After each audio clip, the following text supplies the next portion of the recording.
What we are going to do now is I'm inviting all the chairs, well, I was one of them anyways, and all the speakers to revisit about your presentations and to revisit about some of the concepts or some of the doubts, some of the questions we may have, and so we can come a dialogue or discussion to workshop amongst us and just try to delineate some of the thinking for future.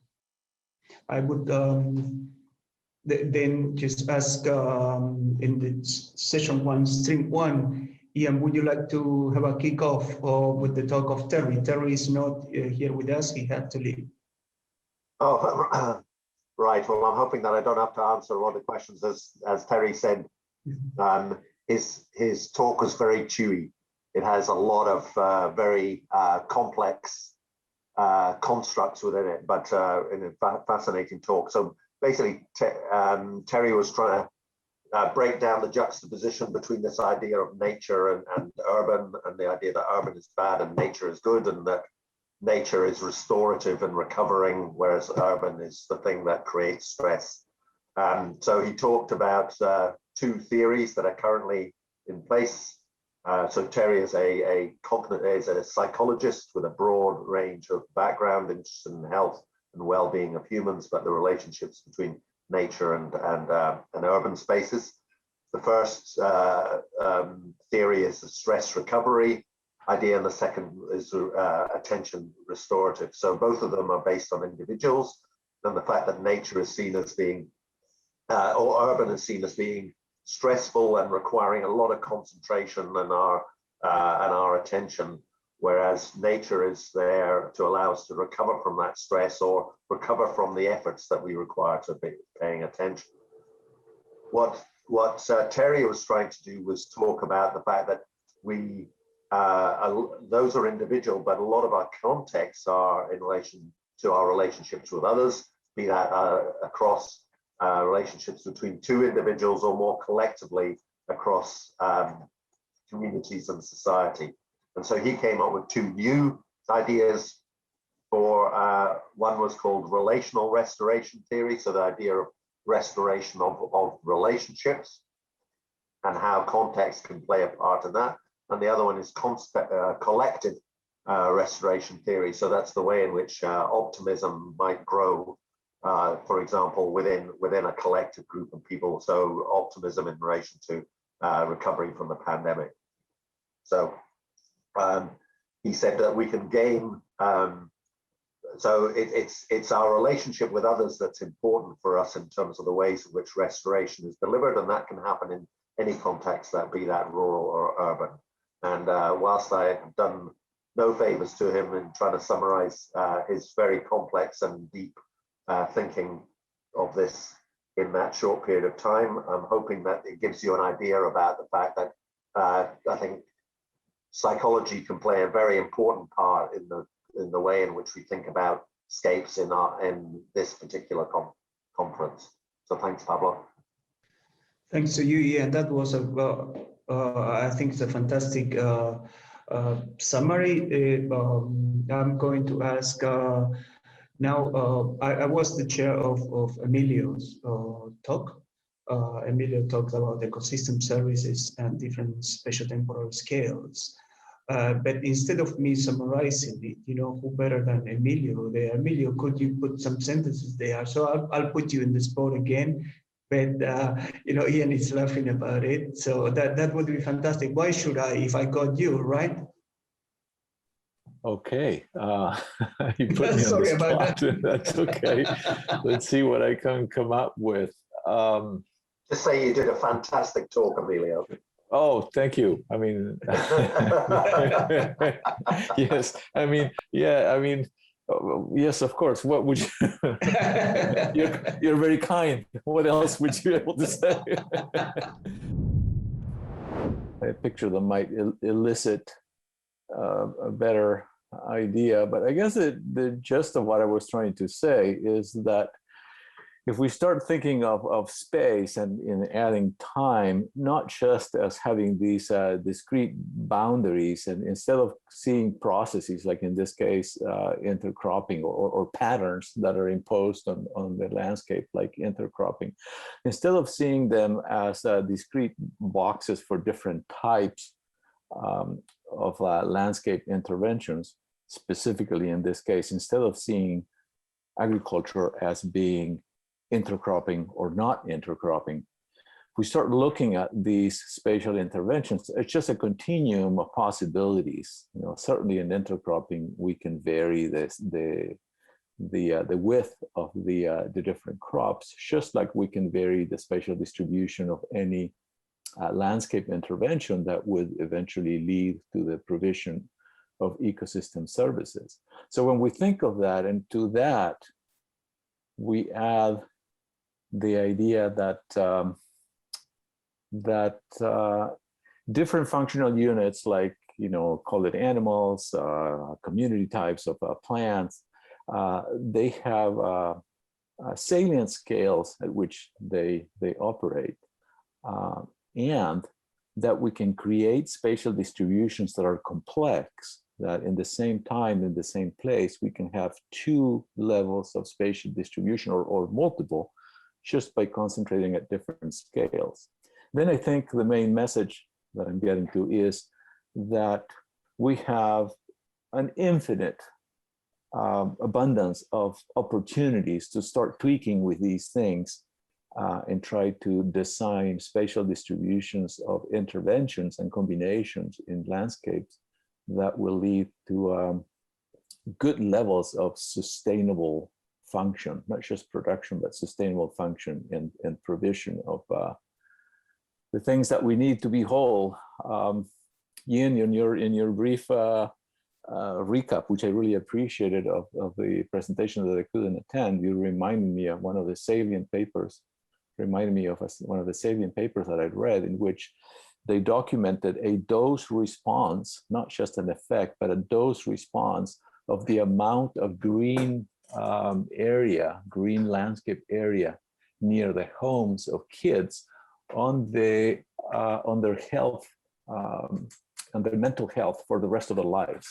So, you know, that's, I think, a very what an interesting, super important message. Yeah. What an interesting thing, Emilia. That's fantastic. And I wonder, you know, I may put, as usual, in spot to Ritodi and the sessions he shared about it. When we talk about that, when we talk about scaling up and down, when we talk about the scale of manipulations of impacts or intervention, in the session that Ritodi chaired, especially the last one, where we got Sarah Reindeer Herden and the comments of Nick about climate change and weather change. There were a lot of talking about those type of scales, if you like, and the over-intervention or whoever intervention in those sort of things, touching other type of ecosystem services, right? I'm gonna let Ritodi think while I'm just saying that. While you're thinking of that, Ritodi, Anita, you either could summarize a little bit what you have heard from David and Shannon, or David and Shannon, I will ask you, please, we can prompt some discussion or summarize what you have talked about. I agree with you, Pablo. Why should I summarize something when the people that gave the talk can do it themselves? I think they'll do a much better job than I will, but we had two great talks from Shannon and David. David, would you like to just share a very brief summary of what you talked about? Finally got the unmute button. Thank you for that, Anita. Yeah, very quickly, I suppose the power of digital technologies to transform our landscapes is really significant as we learn more about our landscapes and use the power of, and we had Lynn the other day showing us the power of images over time in Colorado, looking at, or is it Wyoming, looking at trees invading the landscape. Now in the digital age, we can have a new image every second. to now analyse. So there's lots of opportunities there. But I think the take-home message is the real issue is about engaging with people to do this and to make sure that we take the culture of our farmers with us if we are going to generate real change. And it's that understanding that the intuition and we'll call it indigenous knowledge of our farmers is an extremely important part of making digital agriculture actually work for the future. I'll just leave it there, and Anita. Thanks for that, David. And Shannon, would you like to share a quick summary of your presentation? Cool, thanks, Anita. So I talked about animal urban agriculture using Cornwall Park as the case study. So basically my presentation covered how in the global north over the last 100 years we've actively planned and zoned animals out of our cities and settlements. And with this, the COVID post-disaster world that many of us are living in. I know I'm based in Christchurch, and over the last 10 years, we have been dealing with a post-disaster city. People have become more and more interested in urban resiliency, and one of those core aspects, of course, being an essential human need, is where our food comes from and how we access it. So my presentation was a case study based presentation looking at Cornwall Park in Tamaki, Makaurau, Auckland, which is New Zealand's largest city, where there's a 172 hectare public park that's bordered by some of Auckland's most densely populated suburbs. And it's run, the majority of the space is run as a working farm, a sheep and cattle farm. So my presentation ended by looking at some of the survey data that I've collected, where I surveyed residents who lived around or who live around Cornwall Park, looking at their experiences and their interactions with the animals. And one of the first conclusions that is coming out of the data, which I must say I haven't interrogated to any level at the moment, but that there's a real sense of the animals being extremely important to Cornwall Park and all of those relationships and experiences that having animals as your neighbours offers an urban population. Thank you very much, Sharon. That's wonderful. I wonder if your case study and the comment of Emilio and the those response green areas will affect our healthscapes, right? And the people that are in town and so on. So, Susie, you asked for a question, so go ahead. Yeah, thank you. So it's a pity we can't see these talks simultaneously, but the point that Emilio made about this matching supply and demand of ecosystem services just reminded me of what we were talking about in our parallel session, and this issue that to solve a global problem or to address someone else's well-being, you kind of appropriate land of rangeland users, often indigenous peoples, and you're actually severing their connection with nature and their well-being in order to solve another crisis at a different scale. And rangelands, I think that's a real common denominator of rangelands. By being these spatially large, extensive systems, they're often seen to be sort of unused or empty, or nobody notices if 50% is missing. And I guess as a community interested in rangelands, that's sort of almost a common cause that, you know, concerns us. Yeah, that's a very, very, very pertinent comment there. Just Emilio said, agree. Look, all of you, feel free to unmute. If you've got problems or technology issues, I will just ask you to mute yourself. Maybe we can try this out like we were in real life. Ian's got a question there. Go ahead, Ian. I think it's a comment to a certain extent. Historically, what we've done is we've tried to separate out so that we can separate out parts of the landscape in order that we can produce particular things in there. And I include the urban in that description, you know. So we've gone into very specific cropping systems, you know, like specializing on wheat farming or specializing on potatoes or horticultural products, livestock, areas that we protect for nature conservation, cities where we have people and conurbations and people come in to those. It's getting back to the idea of plurality,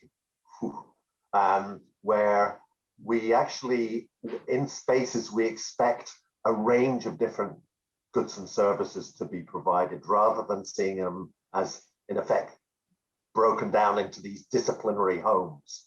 And so, you know, I come at a lot of questions in research from inter and transdisciplinarity, and this maybe the idea of our future is about these scapes providing us with multiples of different goods and services, rather than individual services which are specializations of particular for particular products and commodities.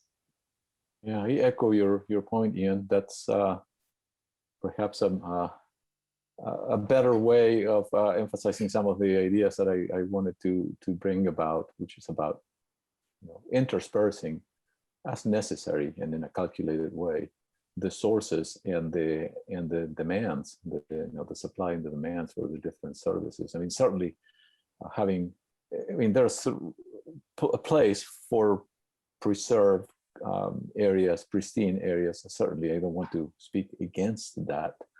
But again, the example of the mental health and also the example of the part of the case study that was presented indicates that there's a lot of demand for that service, and that demand is highly concentrated in these urban areas. And the example can be extended to the other concentrations that you mentioned.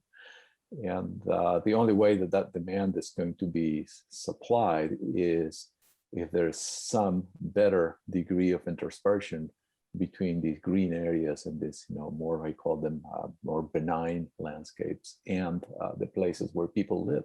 That's a really good comment. I may invite Shannon and I have just taken a PhD student, Richard Morris.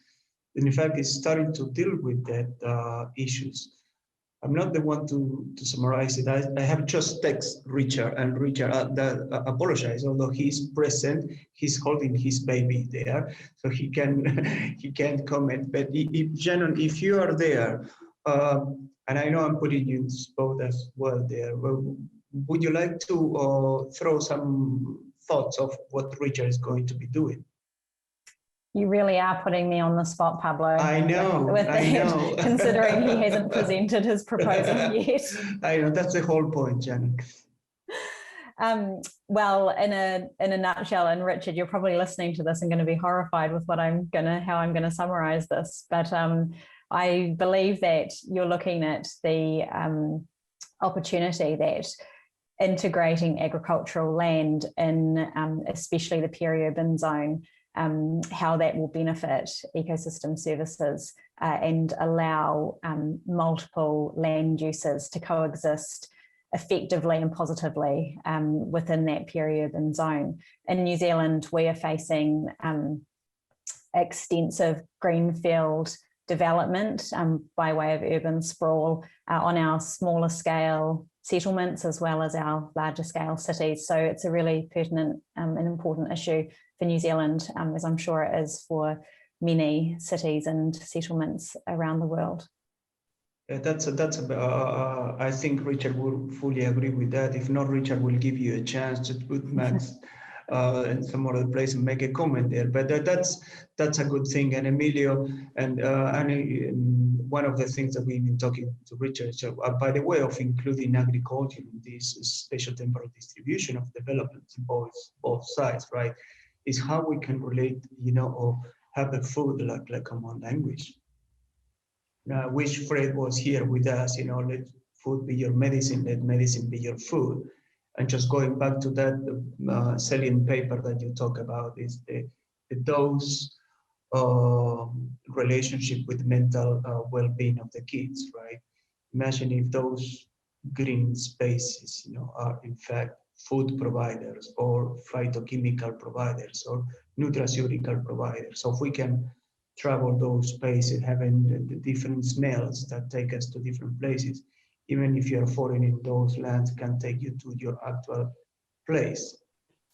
Pablo, I'd like to add the two presenters that I heard today. They were both quite wonderful. Actually, three, because Sarah as well. Yeah, I don't know if Robin is still here. Robin, are you still here? Maybe. Yes, I am. Oh, sorry. There's so many squares on my screen. I can't really see the end of the square. Do you want to give a quick summary of all the things you talked about? A few sentences, maybe. Thank you so much. Thank you, Rutoti. You would do a really lovely job of that as well. I guess I just want to return to sort of the motivation for why we wanted to summarize this work is that we can see, around the world, these sort of very long-term partnerships between pastoral communities and researchers that sometimes have other partners involved. And so we were trying to dig into, are these, how are these important, and are they bringing about transformation in these systems? And part of the reason we're interested in that is we can see this intersection of sort of how science is changing, how there's this interest in transformative systems, how there is this sort of common cause that Susan Vetter and Sara talked about, very much so, pastoral peoples and justice. And then, the ability of scientists to engage in that and support that. And so we were looking at across the world at those situations. And basically the upshot of this is that probably the biggest change I can see is the change in science, for sure, and how we do our science, how we do our methodologies are, as Cody would say, our analytical justice. Are we paying attention to that? But also how that's linking together with the needs from practical and policy perspectives, and how that can be supported. So it was digging into the details there. And one last thing I want to say is interesting role of sort of serendipity, in the sense that that there are, in some of the examples that we worked with, there were some cases and partnerships that had impact at a certain time because a window of opportunity opened up to actually make change through policy that wasn't there before, that all of a sudden came up in a generation. Here's the opportunity. And the researchers, because they had worked so closely with the communities, and the communities, because they'd worked so closely with the researchers, were able to join hands and go through the window of opportunity and really, really push that change in a practical perspective. So that was really interesting. Thank you. Oh, thanks a lot, Robin. And it was such a fascinating session. And honestly, I feel so much of the work that you are foregrounding probably needs to be amplified like a million times, because there's been, like I was saying to you, if you think of reality being produced by science, state, and the market, state and like the market are low-hanging fruit, right? It's easy to critique, let's say, exigencies of the state. It's easy to see, corporations marching into, pastoral land and taking over. But science is insidious, right? It kind of enters our ideologies. It enters our paradigms in a way that it makes it seem almost as if it's divine, right? Questioning methodology or questioning epistemology can be tantamount to being a heretic. And this is sort of the problem that, people like me often encounter, where we aren't saying that all science is bad. All we're saying is that answer questions for which you have the tools for. It's like saying, if you only have a hammer in your box, then don't try to unwrench that hard, like the tight socket in your bike. So it's often like there are these questions around actual analysis and the way that data is presented, and also the final visualization, right? I feel like science has to be held accountable in all those three parts, right? In the empiric bit, where the kind of data that we choose to represent; second, in the analysis, which is where I'm very focused, analytical justice; and then finally in the visualization of it, right? Writing a paper for Nature or Science is great, but I'm unsure how that reaches out to the pastoralists or to the indigenous practitioners themselves who gave you so much of their time. And so, having that three-pronged focus on, in some ways, holding science accountable is critical as we move ahead. Sorry, Ian, I'm seeing your hand up. I don't want to. Go ahead, Ian. Thanks, Richard. It actually follows on from that, and I'm trying to draw Dave into the conversation as well, because I mean, to a certain extent, with the increases in technology that are being used, data is always filtered, right? The gathering of data, even by technology, is filtered by the instrument by which you are gathering that data. And so, the challenge for us is that as we become more technology reliant, we get a greater and greater degree of filtering of the world. And so we risk losing our connection with that world because of the filters through which that data is gathered. And I think, I can see, for example, we heard about Gili, there being a greater and greater dependence on technology for managing our systems. And the risk is that we lose that connection, and therefore that perverse outcomes happen because of the fact that we don't see something coming at us. Dave, do you want to respond to that? Are you there, Dave? Yeah, I am. That's, I think it's really, really, really, really, really important, is all I can say.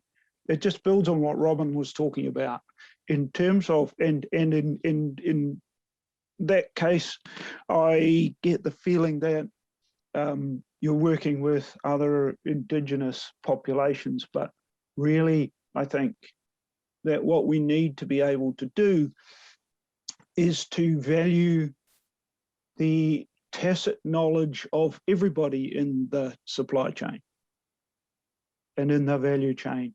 So I consider our farmers in that space. I consider our Maori agribusiness in that space. I consider all of our agribusiness people who support that. They all have their own tacit knowledge, and it's not easily captured. I spent some time with looking at a workshop with automation on farm, looking specifically at digital technologies.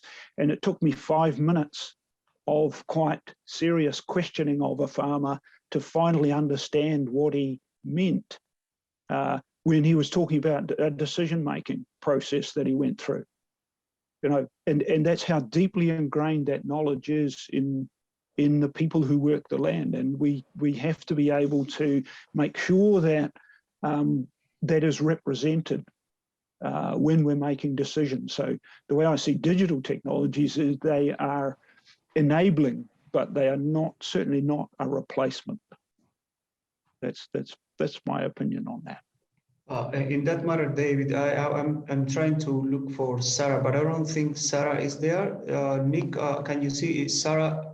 Sarah, you are there, and you refer to the use of technology about putting chips in the reindeer.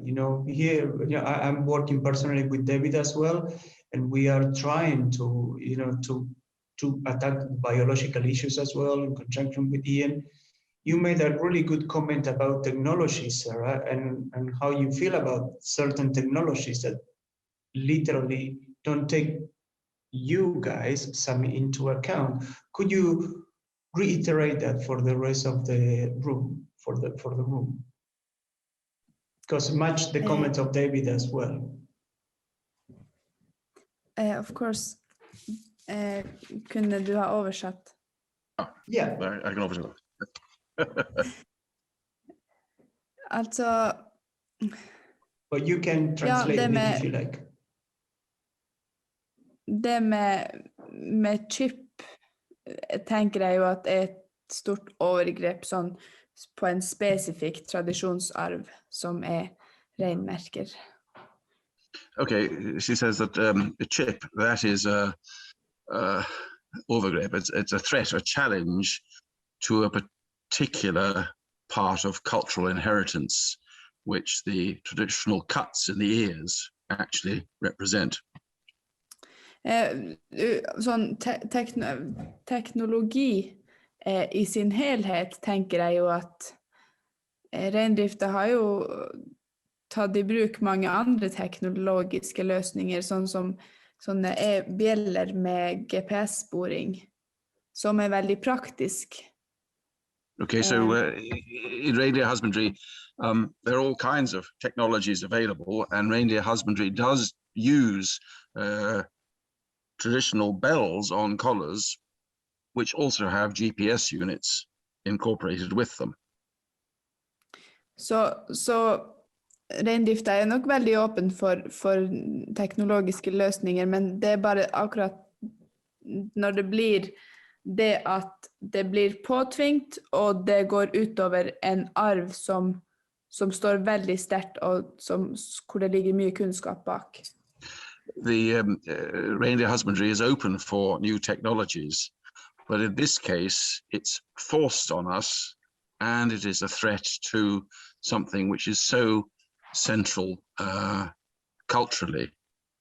And I just introduce my own opinion that the cuts on the reindeer ears identify ownership of individual animals. In a family group or in a herding group, each animal in a herd is owned by a particular individual, and the ear cuts mark that. It's essential in reindeer herding as an alphabet is to our culture. It's absolutely fundamental. And by saying, okay, now you have to do chips, and they say, well, we didn't ask for that, and what about our own method? And then, as Sarah Katrina said, you can read a earmark from 20 meters, but to read a chip, you have to catch the animal. And det er også, who's going? Yes, yeah. Det er også en sammenheng mellom reintallsregulering og i chip, fordi at i dag så skjer reintallsreguleringen på den måten at staten kommer inn og teller reinflokkene. There's also a connection between the use of chips and the government regulating the number of animals in a herd, because they've registered all the animals. So the government, the outsiders, know exactly how many you've got. Og da må de ta inn reindriftskunnskap som kan øremerkene for å kunne telle hvor mange rein det er. Nei, altså staten må ta inn samer som har kunnskap om reinmerker for å kunne telle reinflokkene. Okay, so if you're just using earmarks, then the government has to use Sami people who can read those earmarks, and that's not everybody.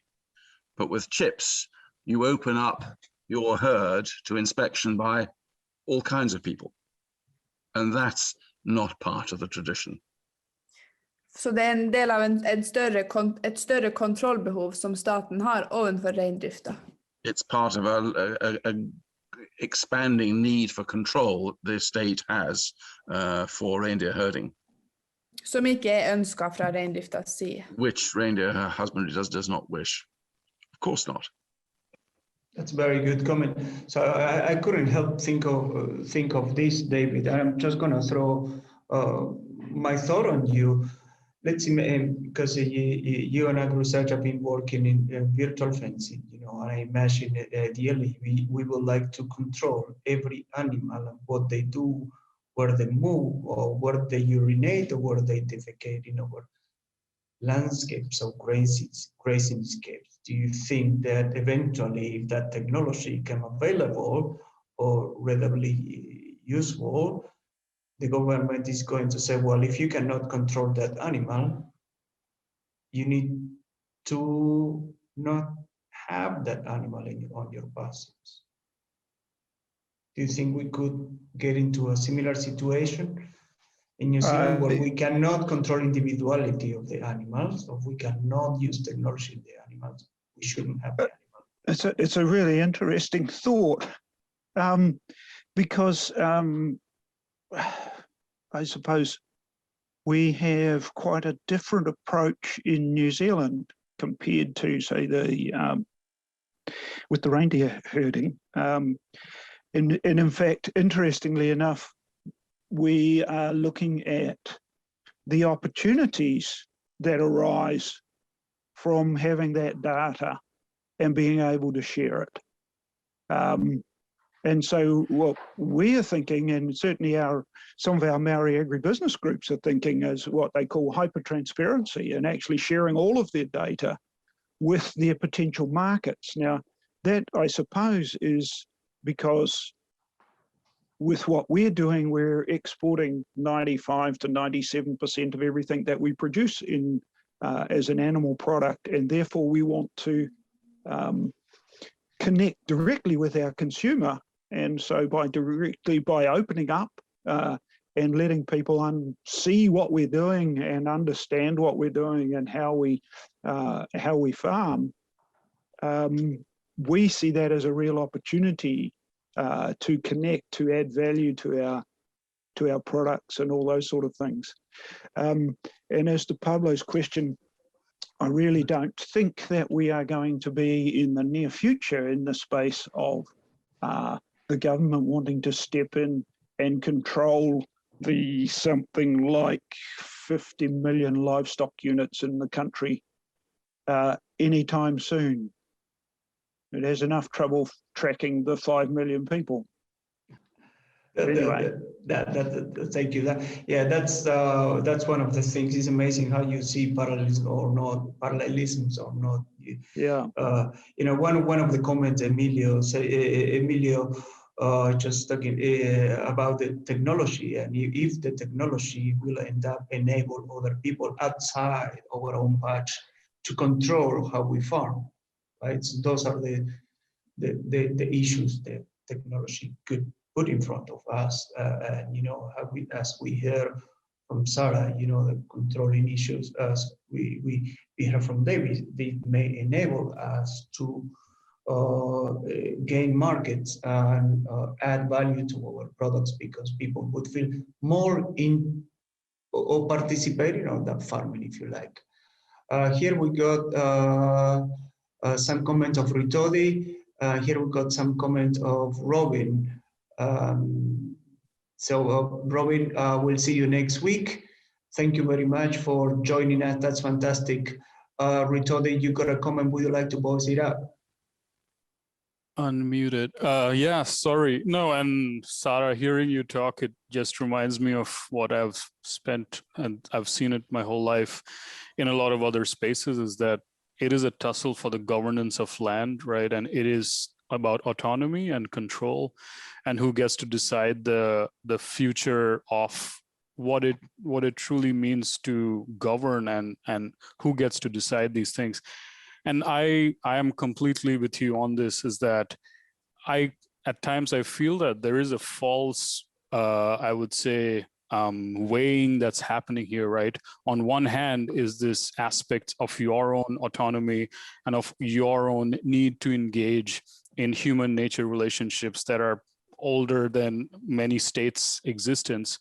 And on the other hand is the need of the state, so to say, or of corporations or of whoever, an entity to justify the economic, financial potential of land, right? And I'm not sure that, these two can be weighed on the exact same balance. And this for me is the biggest issue here, right? The fact that this, what people call intangible, which is quite tangible for all indigenous, communities, is being, you know, pushed away just because it can't be measured on a device. So I see it as a tussle for governance, for autonomy. And that's one of the comments that Susie Better made before we told it. So here we got these important things. Technology is becoming more and more available. Technology, we can't deny it, is helping, you know, farmers more and more. Technology could be a conflicting issue for pastoralists, the bigger extension, if you like. I think Nick has a comment, sorry. Yeah. Well, here we got John Fike. Hello, John. Go shoot. Good to, well, I'm sorry. The you. other guys the others had their hands up earlier. I'll get back to you in just a second after them. Okay. Go, Nick, then. well, this is such a rich conversation. I've got a whole bunch of comments, but they're all closely related. Taking the last one, David Stevens was talking about, we were talking about following individual animals and production. And he said, well, we export 97% of what we produce. And he mentioned reindeer herding has a different approach. The point is, reindeer husbandry is not a production industry. Well, it is now. It's been forced in Scandinavia. It's been forced to be. But traditionally, it's not a production industry. It's a lifestyle. And they are being squeezed or forced into production models and following individual animals and so on, which actually have no place in the culture. And earlier on, somebody was talking about urban landscapes and non-urban landscapes. And that reminded me of some years ago, we had a World Wilderness Conference up here with a very strong American representation. And at the opening of the conference, a farmer called Ole Henrik Magger got up and he said, well, this is all very good, this world wilderness. What is wilderness? Well, wilderness is sort of out in the mountains where unpredictable and dangerous things can happen. He said, God, that's not wilderness, that's where we live. You know, to us, wilderness is a subway in New York. That's a dark, spooky place where unpredictable things can happen.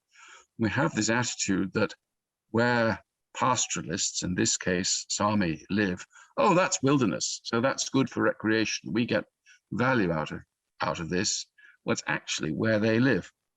Now, the last two things, which are important. Ritordi talked about science in agriculture, and he said, well, not all science is bad. Well, in our paper, we've actually highlighted a bunch of science that is bad. We've highlighted the central problem in infrastructure is the avoidance of infrastructure by animals, and therefore the underuse of potential rangeland. We've made an analysis in the paper of all publications in peer-reviewed journals since 2007, I think, which address the issue of avoidance of infrastructure by reindeer. And it is incredible that 97% of 55 that are paid for by studies paid for by research councils and other non-interested parties find strong avoidance effects. All the remainder that are funded by industry itself find no avoidance effects. And you could be fooled into thinking, or you could think that, do you know what? Actually, the source of funding is an important variable in either the collection of data or the interpretation of data. And then Ritordi said, and of course, you can publish stuff in Nature, but how does this relate to the issues of indigenous peoples? Well, that's another issue, which to us is very central, because we find that if a paper is published in Nature or in some journal with a journal impact factor of 0.1, in court, and I've been in court 17 times, they count exactly the same. And we find it immensely difficult in court cases relating to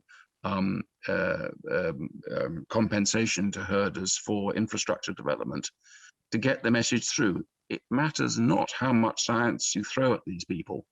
It just doesn't count for anything. And this is so serious that there's a group of lawyers in Norway, headed by a Sami lawyer, who are now trying to arrange a seminar next year precisely to address what it is that prevents good data from having an impact in court cases, and good data and bad data being carrying equal weight.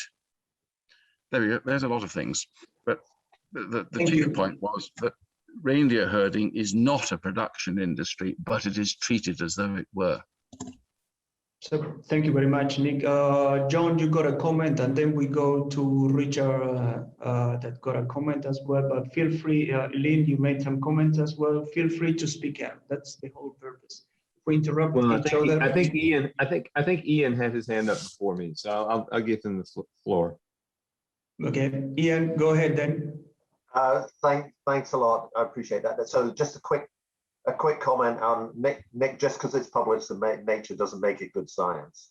The other one is that there's a lot. I don't know if we've got any Southern Europeans here at the moment, but there's a lot of development of cooperative urban farming, where people have a collaboration and they in fact become shareholders.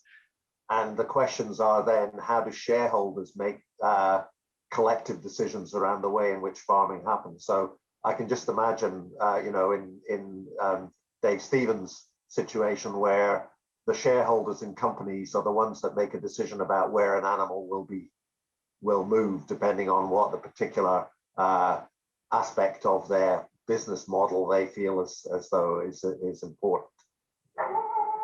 Those are the things. Some of those things are happening already in New Zealand with some of the wool industries.